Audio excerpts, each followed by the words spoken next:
But I'm sure we've all heard the saying, save the best till last. And ladies, in the case of Nathan Young, that saying has never been truer. So, here you go, Nathan. The fiver later. So I'd just like to start by saying that it's an absolute pleasure to stand here and celebrate with so many awesome people on such a wonderful day. My name's Daniel, the older and wiser of the three brothers. Like Chris said, I'm the other one. Firstly, I want to thank you all for managing to make this day even more special for Grace and Joel and the families. We know a lot of you have travelled from Scotland and America, and you've made this day so much better. So we've actually been planning the speech for quite a while now. We knew it wouldn't be long before someone managed to snatch this boy up. But to be honest, we were never really sure whether we'd be delivering this speech at a wedding or a civil partnership.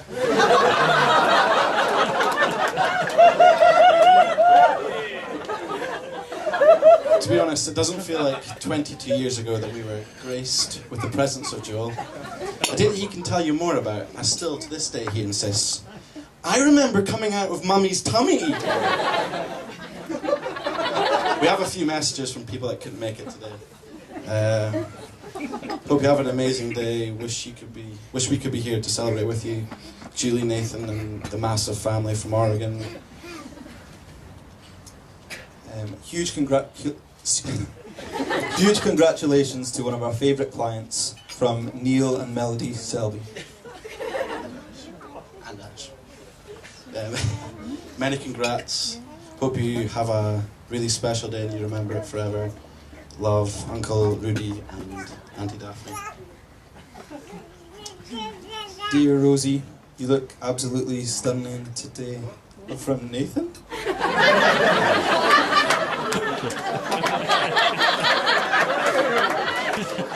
Sorry, I'm really nervous now. Your beauty really intimidates me. It's not just Rosie we want to thank. All the bridesmaids look absolutely sublime. And we know they've been a massive support to Grace on the run up to this day. Sorry, Rosie's family.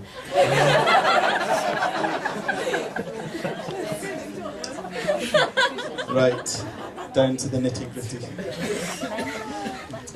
So I'm not sure how many of you know this, but when Joel was around 12 years old, just after he was weaned off of breastfeeding, our house was robbed. So our piggy banks were smashed and our N64 games were stolen. It was a really scary time for everyone, wasn't it? However, this hit Joel the hardest. Nearly 4 years on from the robbery, Joel would wake up in the middle of the night. Every night.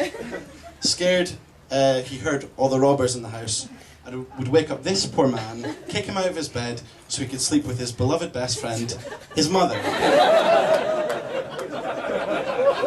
All the while, Nathan and I soldiered on, sleeping in our own rooms, whilst our house was apparently swarming with robbers everywhere. The special treatment that Joel received here earned him the title, Joel and the Technicolor Dreamcoat. However, we like to joke that Mum made his dreamcoat completely from cotton wool. Like Joseph, he had a very, very strong relationship with his parents. When I say parents, I mainly mean Mum. At primary school, when asked, who's your best friend? His answer was always, Mum, the Father, the Son, and the Holy Spirit. It doesn't stop there. Joel made a number of promises to his best friend and mother, and the other one, Dad, who he still calls Graham. Mum, I'm never going to touch beer. Mum, I'm going to stay at home with you forever. Says the only brother still living at home.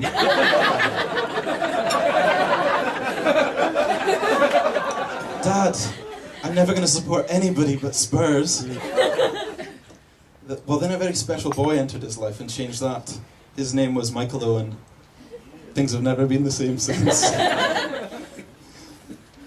So it's probably glaringly obvious we were mean older brothers to Joel. We were just trying to stay true to the story of Joseph, that's all. Some of Joel's quirks led us to giving him the nickname Gay Boy. Unfortunately for us, calling him that name had a price, as Dad quickly introduced a 10p fine for every time he called me. There's 20p, that's 10p from both of us. You might feel sorry for him, but however, our name calling actually earned him enough money to pay for Grace's beautiful engagement ring.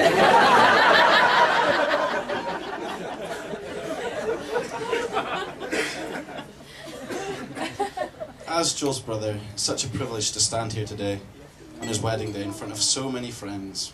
Having friends is something he's still getting used to after going through a particularly bad phase in his teenage years, where he liked to dress up the only friend that he did have that wasn't his mother in women's clothing.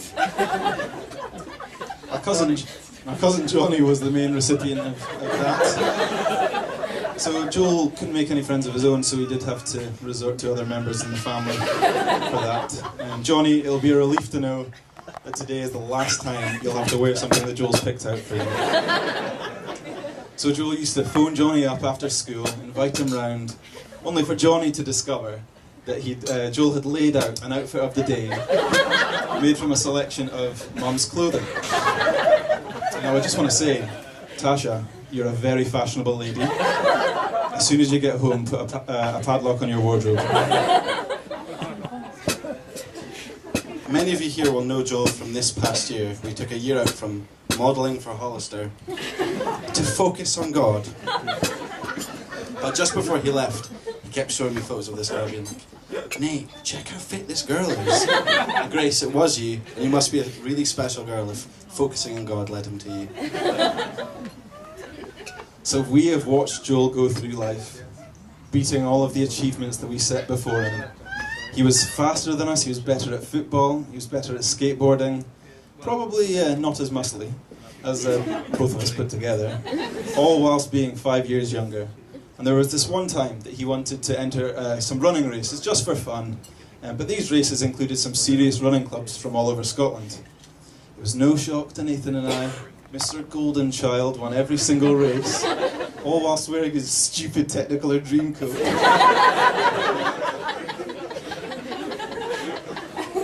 There's one thing that Joel's not good at though.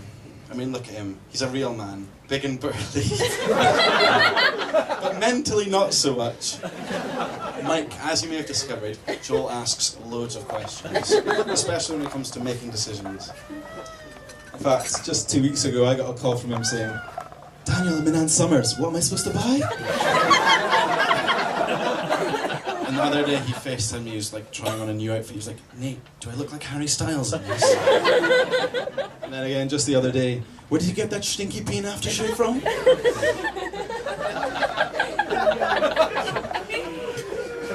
I had another one written down, but this morning when Johnny came round to get us ready in the kilts, Joel's been really nervous and he's had stomach problems. And he actually said this, he said, Johnny, does it smell of diarrhea in here?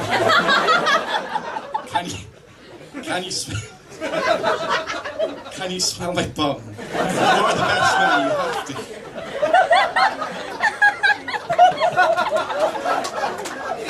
To be honest, I'm half expecting a call tonight from him saying, Daniel, I've taken off my kilt. What do I do now?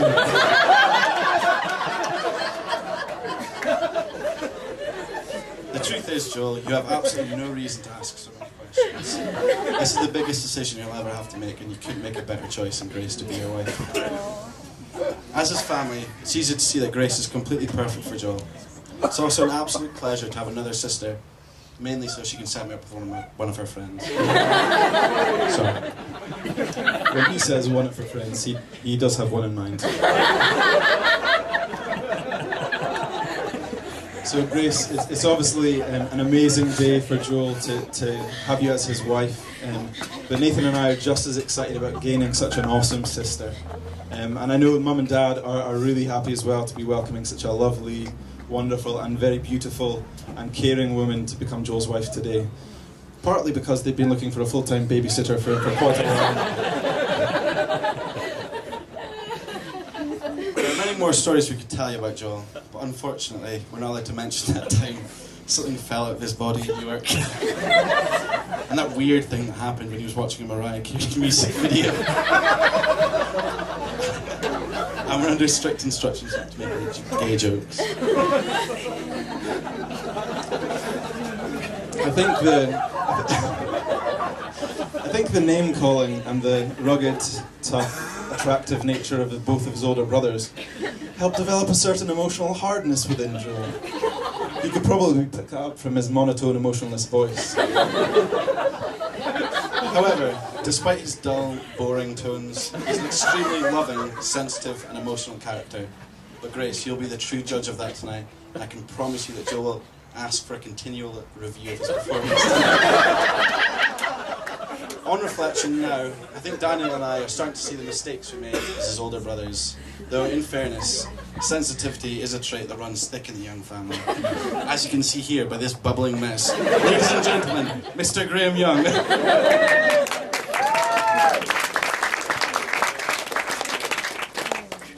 All jokes aside, Joel is one of the most caring people I know.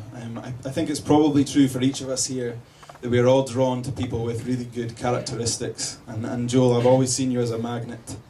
Not just a babe magnet. No, but you really are such a loving person with so much time for so many people. So on that note, Can we all be upstanding?